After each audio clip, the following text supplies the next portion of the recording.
Olha, para quem está aí na batalha por um grande concurso público no Brasil, a chance de ter que encarar a Sesgran-Rio é bem alta. Pode acreditar.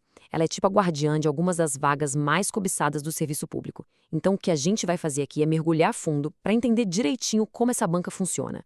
A ideia é transformar esse desafio em aprovação. Vamos lá! Para a gente conseguir dissecar a Sesgran-Rio, nosso roteiro vai ser este aqui. Primeiro, a gente vai entender a identidade da banca, de onde ela veio. Depois, a gente olha para o perfil geral das provas. Na sequência, uma análise mais tática, matéria por matéria. Com tudo isso em mãos, a gente monta um plano de aprovação e, por fim, o veredito, como usar esse conhecimento todo a nosso favor. Então, começando pela identidade. Sabe aquela história de que para vencer um oponente você precisa conhecer a história dele, a missão? Pois é, a história da Sesgran-Rio diz muito, mas muito mesmo, sobre o estilo das provas que ela aplica hoje. Dá uma olhada nessa linha do tempo. A Sesgran-Rio nasceu lá nos anos 70 com uma missão muito específica: unificar. A ideia era criar uma prova só para várias universidades. E essa vocação para fazer avaliações gigantes, padronizadas, essa é a chave de tudo. Ela foi pioneira em várias tecnologias de avaliação e, não por acaso, esteve por trás dos maiores exames do país, tipo o Enem e agora o famoso CNU. E essa frase aqui, pessoal, resume perfeitamente o DNA da banca.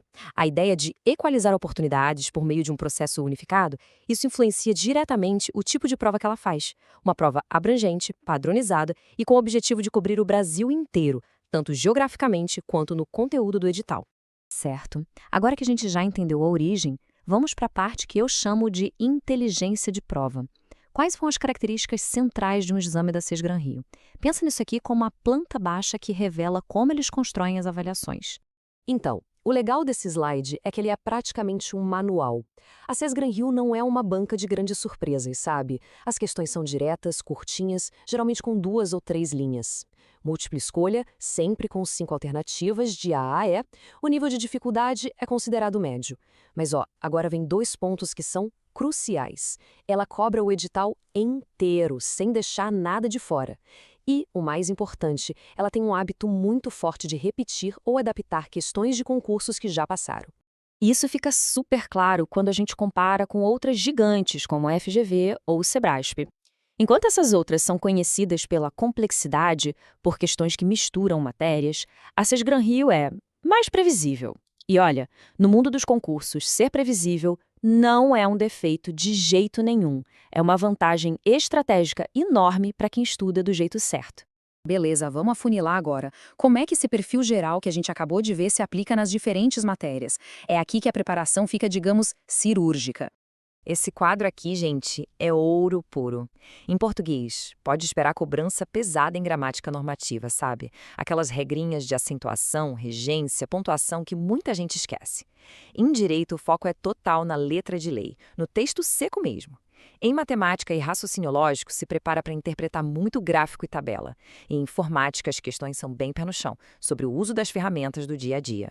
E só para martelar esse ponto, porque ele é decisivo para quem estuda para carreiras jurídicas ou qualquer concurso que cobre direito, a lei seca é a sua melhor amiga.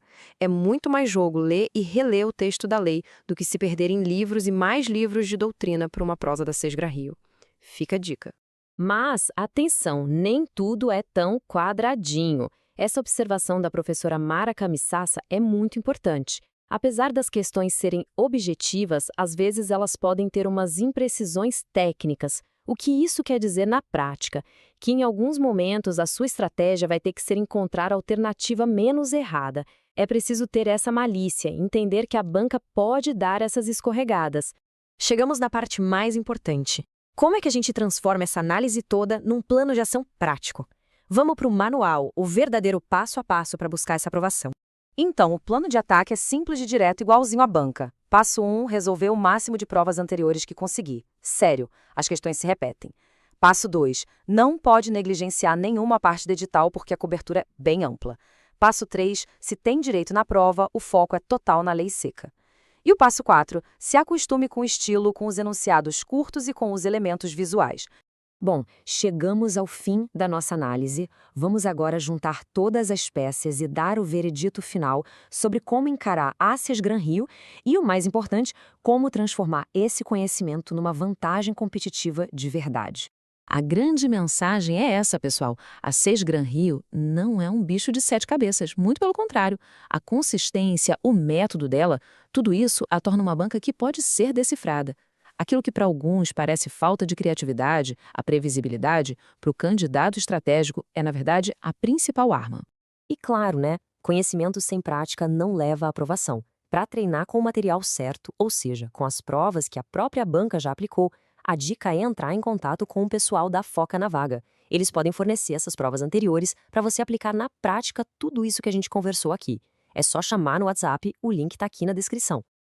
Então é isso, a análise está feita, o perfil está traçado. A pergunta agora não é mais o que é Access Gran Rio. A pergunta é, sabendo de tudo isso, como é que você vai usar essa informação para construir a sua aprovação?